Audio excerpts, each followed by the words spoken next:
नमस्कार मेरे साथियों। मैं मंगेश आपके लिए फिर से लेकर आ चुका हूँ एक और नई डरावनी कहानी जिसका शीर्षक है डेड साइलेंस अर्थात संपूर्ण शांति। ये कहानी न केवल डरावनी है बल्कि ये भी दर्शाती है कि कभी कभी अतीत के राज हमें सदा परेशान करते हैं और सच्चाई का सामना करना हमेशा आसान नहीं होता। तो आइए शुरू करते हैं इस कहानी को। एक छोटे से शहर में एक खौफनाक दास्तान छिपी हुई थी। लोग कहते थे कि रात के समय एक पुरानी गुड़िया मैरी सॉ अपने शिकार की तलाश में भटकती थी। इस गुड़िया का नाम सुनते ही लोगों के दिलों में डर समा जाता था। ये गुड़िया केवल एक खिलौना नहीं थी बल्कि एक खतरनाक आत्मा का वास स्थान थी। जब भी कोई इसे देखता या इसका नाम लेता उसे भयानक परिणाम भुगतने पड़ते थे। जय और संगीता एक सुखद जीवन जी रहे थे। एक दिन जय ने एक पुरानी दुकान में एक खूबसूरत लेकिन अजीब गुड़िया देखी। संगीता को ये गुड़िया बेहद पसंद आई, लेकिन उसे गुड़िया की अजीब सी शक्ल ने डरा दिया। फिर भी जय उसे घर ले आया। गुड़िया के साथ घर लौटने पर संगीता को अजीब सी घटनाओं का अनुभव होने लगा। रात में उसे डरावने सपने आते थे जिसमें गुड़िया उसके पास आती थी और उसे आवाज़ देती थी। संगीता ने जय से कहा कि उसे इस गुड़िया को फेंक देना चाहिए, लेकिन जय ने इसे केवल एक खिलौना समझकर नज़रअंदाज किया। एक रात संगीता की चौंकाने वाली मौत हो जाती है। जय जब घर लौटता है तो उसे संगीता का शव जमीन पर मिलता है। उसकी आंखों में भय और शौक का मिला जुला भाव था। जय की दुनिया उलट पुलट हो जाती है। उसे समझ नहीं आता कि ये सब कैसे हुआ। उसके मन में गुड़िया की छवि बार बार आती है।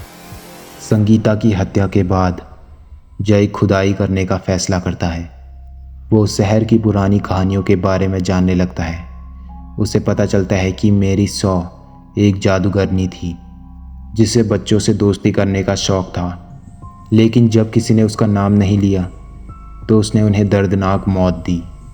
अब उसकी आत्मा गुड़िया में बंद है और वो किसी को भी अपना शिकार बना सकती है।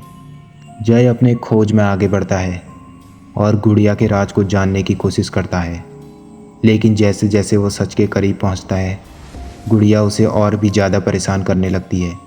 वो हर रात उसे डराती है। उसकी छवि हर जगह उसके सामने आती है।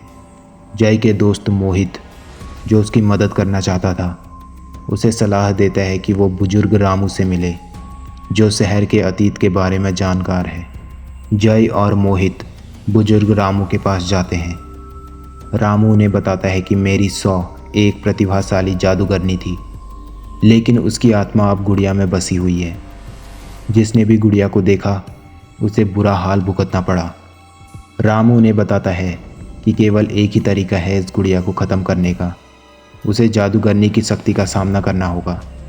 जय को ये जानकर धक्का लगता है कि गुड़िया के शिकार केवल उनके शहर तक सीमित नहीं है, वो अन्य शहरों में भी लोगों को परेशान कर रही है। अब जय ये तय करता है कि उसे गुड़िया का सामना करना होगा। वो पुरानी पुस्तकालय में जाता है जहाँ उसे मैरी सॉ की आत्मा को ख़त्म करने का एक तरीका मिलता है। एक रात जय गुड़िया के पास जाता है और उसे पता चलता है कि मैरी सॉ की आत्मा अब पूरी तरह उस पर हावी हो गई है। गुड़िया अचानक जीवित हो जाती है और जय को एक भयानक लड़ाई का सामना करना पड़ता है। वो अपनी जान बचाने के लिए हर संभव कोशिश करता है। जय गुड़िया को ख़त्म करने के लिए रामू द्वारा दी गई एक प्राचीन पूजा का उपयोग करता है। जब वो गुड़िया के सामने खड़ा होता है तो गुड़िया की आंखों में एक भयानक लालिमा चमकती है। वो जय को धमकी देती है, लेकिन जय हार मानने को तैयार नहीं होता। जय अंततः गुड़िया को ख़त्म करने में सफल होता है, लेकिन उसे पता चलता है कि उसकी पत्नी संगीता की आत्मा अब भी इस दुनिया में फंसी हुई है। वो समझता है कि सच्चा प्यार हमेशा जीवित रहता है, लेकिन डर और खौफ कभी कभी हमें अकेला छोड़ देते हैं। जय की आंखों में आंसू होते हैं और वो सोचता है कि क्या वो कभी भी अपने डर से मुक्त हो सकेगा। तो दोस्तों, ये थी आज की कहानी। आशा करता हूँ कि आपको ये कहानी काफ़ी अच्छी लगी होगी। कहानी पसंद आए तो इस वीडियो को लाइक कर देना और ऐसे ही कुछ डरावनी कहानियों को सुनने के लिए इस चैनल को सब्सक्राइब कर देना। मिलते हैं फिर किसी नई कहानी के साथ।